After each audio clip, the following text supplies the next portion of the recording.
Well, the Department of Basic Education says it's ready for the start of the new academic year. This as Gauteng province has had complaints of some learners not being allocated space for grades 1 and 8. Now, inland schools will reopen tomorrow following the end of a year break. In Gauteng alone, over 200,000 grade 1 and 8 learners in Gauteng placed for 2023, that is. Now, to discuss the importance of a strong foundation for learners' education, we are now joined via Zoom by Professor Nicky Roberts, Director of Kelello Consulting. Dr. Roberts, thank you so much for your time this afternoon. Now, Prof, it is very difficult to start talking about the importance of building a strong education foundation for learners when we are still dealing with fundamental issues like you've seen in our reports, of infrastructure, of fragmented teaching, and also, placement issues every single year. But let's then talk about how do we ensure that, those learners that are starting school tomorrow from foundation phase actually reach grade 12? Sure. So I think getting a place in school is the first port of call.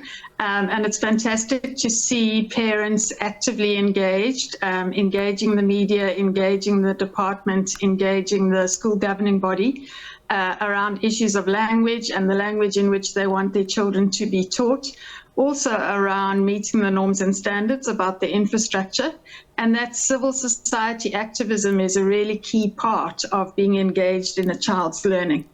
I think we know that there are not many students who, out of the 100 who go to grade 1, only 12 will get to matric with a bachelor's pass and get into university. So I think it's really important for parents and the Department of Education to realize the fundamental importance of the grade 1 admissions, the grade R admissions too. And in fact, one of the things I argue is that actually matric starts at conception. Those pregnant moms who are making decisions about what to drink and eat and what imagining their future for their child. We often focus so much on matric that it is really important to think about those young learners entering grade R and grade 1, where they're going to learn to read and write, and that essentially sets them up for all future learning. So it's their mathematics, their reading, and their writing that are established in those first critical 4 years.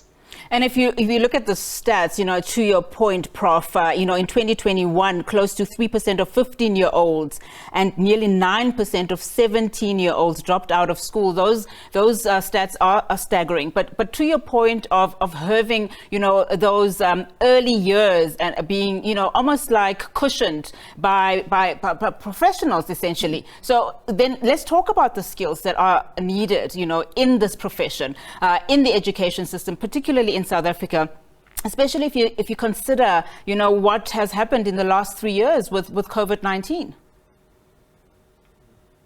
Yes, so we see substantial backlogs from COVID-19, particularly amongst our foundation phase children.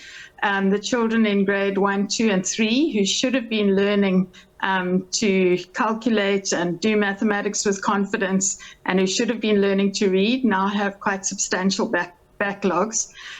So I think the key issue is for us to know that we need to come together as a community, as the parents of children, to make sure that they are placed, that they are getting what they need in terms of stationery, in terms of infrastructure, and also the teaching and learning opportunities that should be happening at that age. I do think we need to say a big thank you to our teachers who work extremely hard, often under very trying conditions, to work with these young children and to make sure that they are ready to learn. Really, the end of grade 3, you have a license to learn, if you like. Your foundation phase gives you the opportunity now to start to work in particular subject areas. So in foundation phase, we have life orientation, we have mathematics, home language, and first additional language. Often that is English, and starting to get those skills both for citizenship, but also for their future learning is really critical. And having emphasis on placement, as well as knowing which school they're going into, but also what infrastructure is in that space, what stationery is available, and what's the quality of teaching and learning that they're going to experience at the beginning of their 13-year journey of schooling. Professor Roberts, I know that we're obviously talking a lot about, those young ones, those little ones that are coming into that education stream.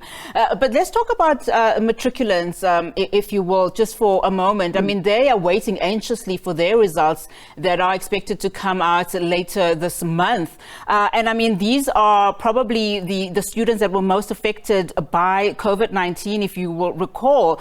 And so many of them will make it to university, but some will not, unfortunately. What happens to that cohort of students that will find themselves in limbo? And if you look at, the high unemployment rates in this country, what are some of the things that, they can then look forward to, as it were, if they don't make those crucial placements in higher learning? Sure. So there are, as you know, in matric, there are different qualities of matric that you can get. And if you're lucky enough to get a bachelor's pass, that's when you are then eligible for university. But you really only join the queue of who wants to go into university. And so you might not have exactly the marks that you want for your first choice, and you might be rejected from universities. What I say to matriculants, especially at this time, is that you've run your race, you've done your best. You had grade 10 completely disrupted. A lot of grade 11 was disrupted too. There are second chance opportunities. The department does run a huge second chance matric program. And there are ways in which you can repeat matric, either by going back into school or by repeating particular examinations. And I would encourage those who really imagine themselves having a matric and pursuing further education to not give up on their first attempt, and to know that there are second chance opportunities. Then not everyone needs to be going to university, and there are now substantial opportunities available through TVET colleges. And people can choose to go into a more skill-based program, run through the sector education and training authorities, perhaps a learnership, where you're learning concrete world of work skills. So whereas universities are quite academic, the enterprise is about building knowledge, there are opportunities in technical colleges and through the SETAs to ensure that young people are given an opportunity to learn while on the job and getting practical skills. So to look widely and not to feel as if the only route is an academic path into a university. No country in the world has the majority of its population going into the knowledge economy, which is what the universities support. So not all is lost. Well, thank you so much, Professor Roberts, for your time this afternoon. Really do appreciate it.